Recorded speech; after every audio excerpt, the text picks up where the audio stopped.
Hi everyone, in front of me I've got Motorola Moto G45 and let me share with you how to reset device settings on this device.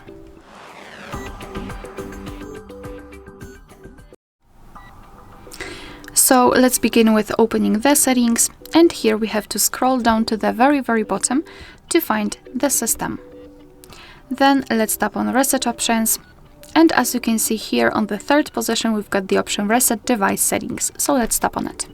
Here your device is informing you what it will actually reset. So for example, those options for the battery, display and storage. So for example, the timeout, etc. So just tap on reset device settings, tap on reset settings.